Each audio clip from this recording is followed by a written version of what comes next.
mofinaina isan'andro atolotry ny mpitandrina rakotina valina maoly.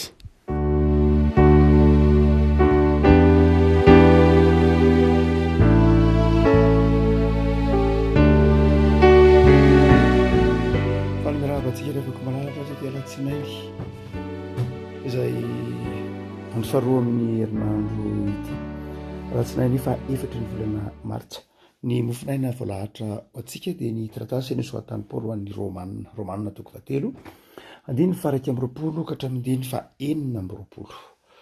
Romanina toko fahatelo andiny faraika amby roapolo ka hatramin'ny fa enina amby roapolo. Vakitsika amin'ny anaran'i Jesosy. Ankehitriny dia nahariary ny fahamarinana avy amin'Andriamanitra, tsy tamin'ny lalàna nefa izany fa nambaran'ny lalàna sy ny mpaminany fahamarinana avy amin'Andriamanitra amin'ny finoanan'i Jesosy Kristy ho an'izy rehetra mino satria misy fanavakavahana. Satria tsy misy fanavakavahana fa samy efa nanota izy rehetra ka tsy manana ny voninahitra avy amin'Andriamanitra. Nefa amarinina maimaim-poana amin'ny fahasoavana izy noho ny fanavotana izay ao amin'ny Kristy Jesosy. Izy no natolotr'Andriamanitra ho fanatitra fampionoana pahatezerana tamin'ny rany amin'ny finoana mba anehoana ny fahamarinany amin'ny tsy namalin'ny fahotana lasa tamin'ny nandeferany mba anehoan'Andriamanitra ny fahamarinany ankehitriny ka ho marina izy sady anamarina izay manana ny finoana an'i Jesosy. Ray masonao manao asiana ny fahamarinana ny teninao ny fahamarinana. Amen. Somary sarotrarotra ilay fehezanteny ampiasainy Paoly. Somary sarotrarotra mifono hevi-dalina somary filozofika raha ohatra ka hoe jerena amin'ny lafiny sasany. Somary sarotrarotra kanefa mamitina mihitsy ny fanahiny antsoiny hoe filazantsara.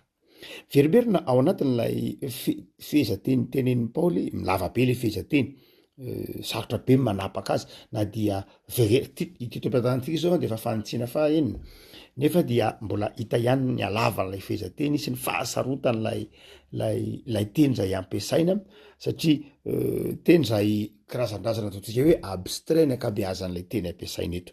Na dia tena malagasy madio ary voninahitra, maimaim-poana, fahasoavana, finoana sy ny zavatra tahaka izany, fahamarinana.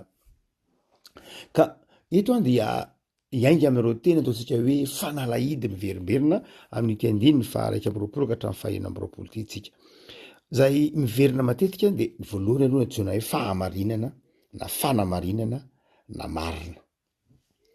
Nahoana no miverimberina ny teny hoe fahamarinana na fanamarinana eto? Ilay fahamarinana na fanamarinana resahana eto dia asehon'ny Paoly fa tsy ilay fahamarinana amin'ny lafin'ny droit romain loatra iny na fanamarinana koa aza amin'ny lafin'ilay ataontsika hoe azo eny amin'ny fitsarana. Fa ilay fanamarinana resahan'ny Paoly eto dia ny hoe zavatra nomena maimaim-poana.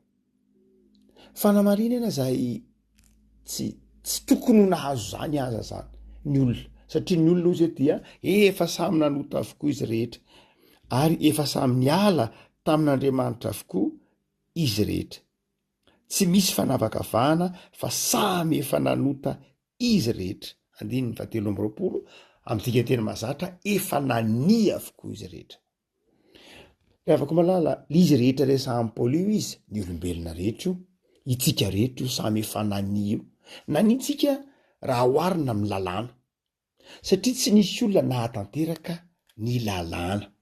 Ilay lalàna nomen'Andriamanitra antsika izany tsy nisy nahatanteraka an'iny mihitsy na iza na mbola olombelona. Te hanamary tena fotsiny isika indraindray na te hanamaivana ny fahotantsika mitaha amin'ny fahotan'ny hafa. Mety pitrango izany satria itsika olombelona dia efa zatra n'ilay ataontsika hoe droit romain dia mety zay mahazatra manao hoe ny mangalatra koa dia tsy mitovy amin'ny mangalatra omby. Ny mamono olona dia misy karazany, misy ny hoe mamono olona tsinahy, misy ny mamono olona efa niomanana dia tsy mitovy ireo. Ny be dia be ny ataontsika ny hoe ny mangalatra vola ohatr'izao dia tsy mitovy amin'ny manodikodom-bola ohatr'izao. ao anatytsika zany a de misy an'izay ataontsika hoe atanatohatry ny fahotana zay hoe misy eloka zay ataontsika hoe atanatohatra misy natsoina hoe eloka be vava misy natsoina hoe eloka tsotra ary ndraindray ataontsika hoe misy ady madio mihitsy zany hoe raha amin'izay fomba fijery zay no ijerentsika lalàn'Andriamanitra de tsy mety satria amin'Andriamanitra tsy misy ny hoe eloka kely sy eloka be, tsy misy ny hoe diso kely sy diso be fa zao rehefa diso de diso ary rehefa marina de marina ary satria tsy misy marimarina amin'Andriamanitra de zao diso avokoa zany ny olombelona rehetra mazava ny teniny Jakoba epistily Jakoba rehefa diso amin'ny anankiray anao de diso amin'ny lalàna rehetra tsy hoe satria anao tsy nangalatra de fa vitanao daholo ny tsy nangalatra tsy namono olona vita voajanao lalàna sivy fa tsy voajanao kosa ny aza mitsiritra de zao marimarina kely any anao mba mahazo ny firidisy anao zany ka tsy ohatrazay amin'ny fijerin'Andriamanitra hoe Jakoba satria Andriamanitra mijery ny ao anaty mijery ny ao anaty Andriamanitra fa tsy mijery ny ivelany hafa raha mitsara ity ivelany anao de mitombony zay satria tsika mijery miainga amin'ny antsoina hoe miainga amin'ny zavatra natao tsika rehefa mitsara fa tsy miainga amin'ilay zavatra no eritreretin'ilay olona Andriamanitra miainga amin'ny zavatra no eritreretin'ny olona miainga amin'ny zavatra nomeny sy andrasany amin'ny olona rehefa mitsara tsika Andriamanitra tsy izay nataontsika ihany no hitsakan'Andriamanitra tsika fa izay no eritreretintsika koa ara ary zay zavatra andrasan'Andriamanitra amintsika koa ara de hitsarany antsika misy zavatra nandrasan'Andriamanitra taminao nefa tsy nataonao de zao tsaran'Andriamanitra ihany ianao no zany dia rehefa miteny hoe fanamarinana Paoly eto dia ny atao an-tsaina de ny hoe fanamarinana maimaim-pony io fanamarinana maimaim-pony io fanamarinana amin'ilay lafiny hoe ianao a dia isika olombelona de efa samina ny avokoa no amarinan'Andriamanitra le hoe namarin'Andriamanitra dia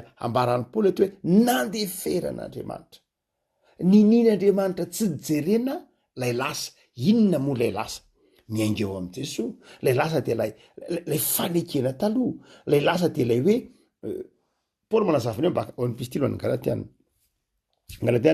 zay nazavany Paoly azy manao Galatiana toko 5 eny aty amin'ny Galatiana toko 3 mihitsy azy toko 4 dia miteny Paoly manao hoe misy fanekena roa Paoly de ny fanekena tamin'ny Agara sy ny fanekena taloha zay tarafina amin'ny Agara sy ny fanekena vaovao zay tarafina amin'ny Sara fanekena taloha izy zay nomena tao an-tendrombohitra Sinay de iny lay faneken'ny nofo iny tahaka ny Agara ary ny fanekena vaovao kosa de tarafina amin'ny Sara iny le tao amin'i Jesosy inona ny zany fanazavany Paoly zany totrany vomaika manasarotra zany fanazavany Paoly zany tsy sarotra izy rehefa tena jerena satria nidika ny teny hoe Agara nidika ny teny hoe lay faneken'ny nofo de zao hoe fanekena izay miorina amin'ny fiezahan'ny olona marina ianao satria no niezaka nanaja ny lalàna diso anao rehefa tsy nanaja ny lalàna zay le faneken'ny Agara i Agara mantsy dia raha ohatra ka mijery hoe maninona moa ny Agara ny raisin'ny Paoly fanazavana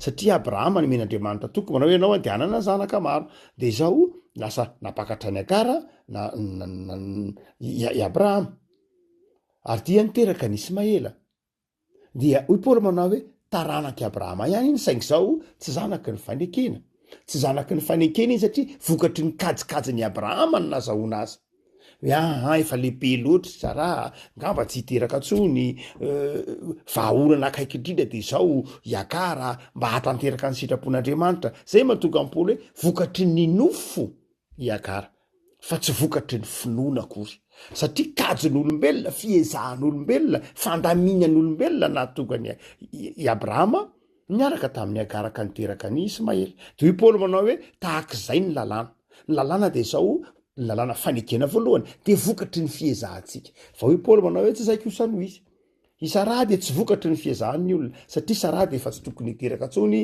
fa efa maty ny kibony hoy ny epistily an'ny Hebreo zany efa toy ny efa maty efa tsy tokony hiteraka tsony nefa nanananaka izy no zany de zao zay ny maha fahasoavana azy zay maha fahasoavana azy ka mampiditra atsika eo amin'ny teny fanalahidy faharoa de ny hoe fahasoavana zay hitantsika amin'ny andininy vitsivitsy an'ity epistily an'ny Romanina toko 10 ity hoy zany Paoly eto manao hoe zao no izy zanaky ny fahasoavana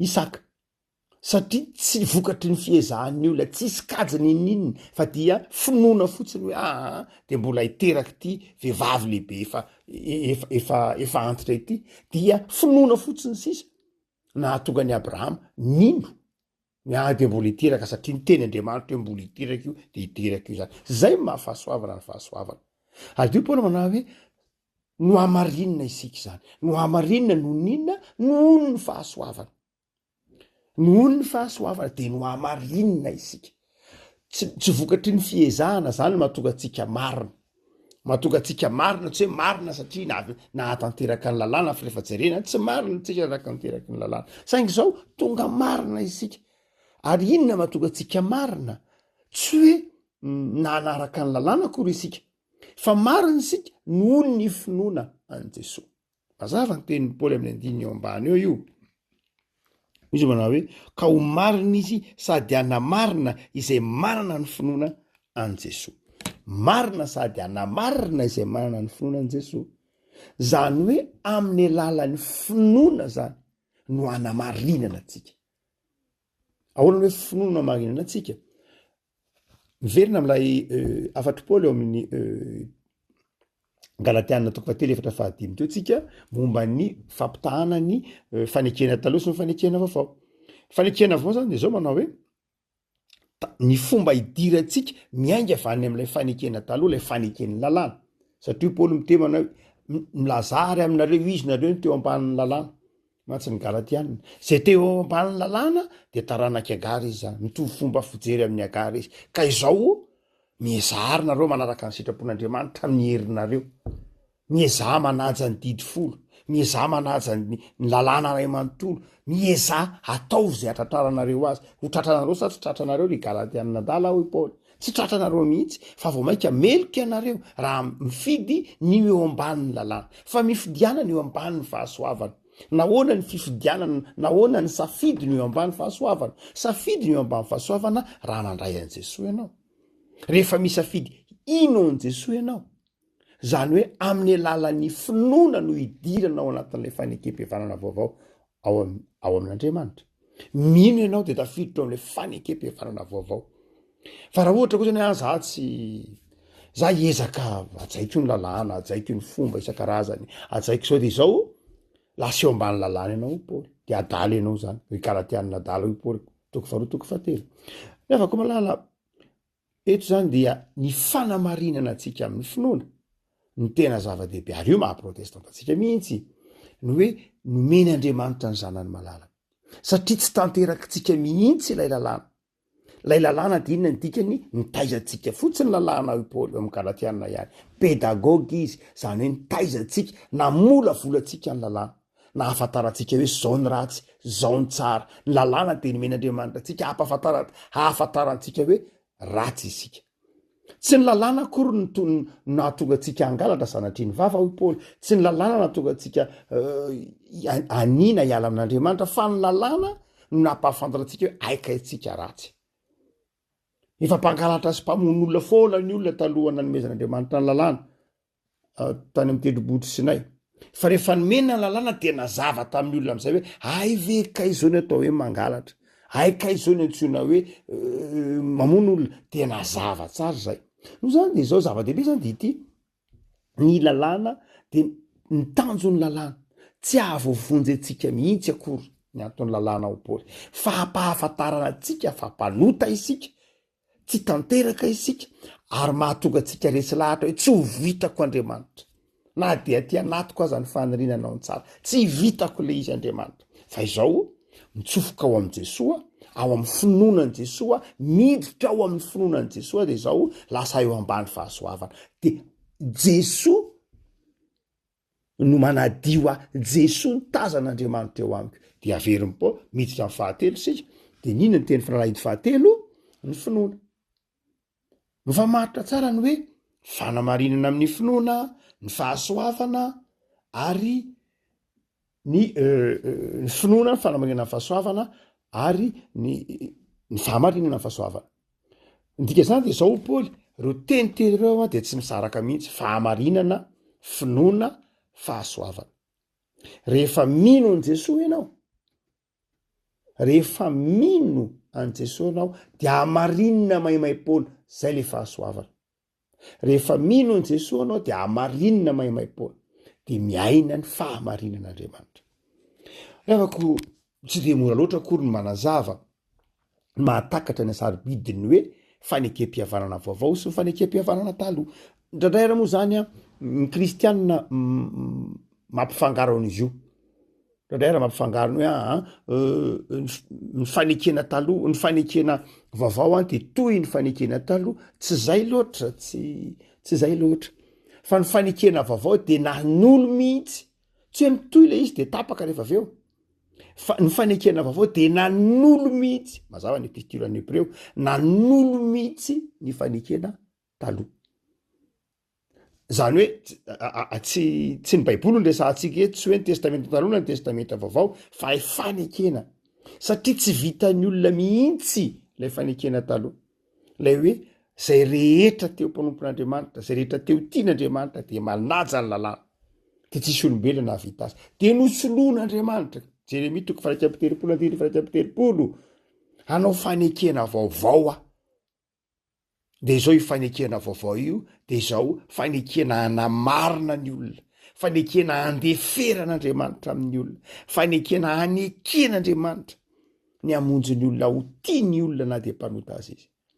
Fa io ny tompo manao hoe tamin'ny fanekena taloha tsy nahatanteraka ny lalàna izy, de zako ary tsy nitandrina azy ho Andriamanitra. Avekeo tsara ny Jeremia 1:3, zany hoe na Andriamanitra de resy lahatra manao hoe tsy mety le fanekena taloha, tsy mety tsy hoe satria nataon'Andriamanitra tsy mety, fa tsy mety satria zao ny olombelona nany de nanjary nafoin'Andriamanitra izy. Andriamanitra tsy azo anaovana tsokombakomba, fa rehefa tsy mety tamin'Andriamanitra lay fahotan'ny olona dia tsy nanaiky ara-monina ny fahotan'Andriamanitra. De navelany ho papo ny zanak'Israely, navelany ho resy tamin'ny ady ny zanak'Israely, navelany ho somban'ny fahavalo ny zanak'Israely, satria nanota zay le fanekena taloha ny Andriamanitra. Hoe na izako arange namelanareo ho tao anatin'ny sarotra satria zao tsy natsainareo le ny fanarahana. Fa ankehitriny de hovany zany fanekena zany ka izao fanekena vaovao eo ambany fahasoavana.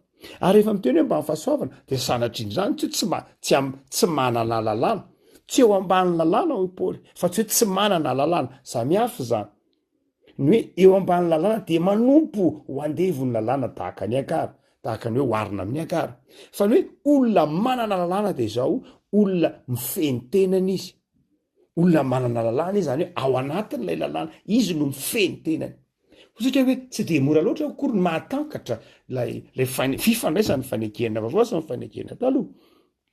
Tsy de mora loatra. Saingy ny zavatra tokony ho takatritsika fotsiny ao anatin'ity mofinaina ity de ny hoe tiantsika Andriamanitra. Tiantsika Andriamanitra na de mpanota azy isika.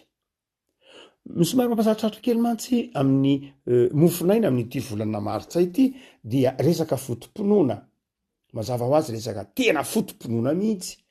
Ary rehefa miteny hoe fotom-pinoana isika de tsy de mora loatra ny manakatra azy satria mitovitovy amin'ny filozofia.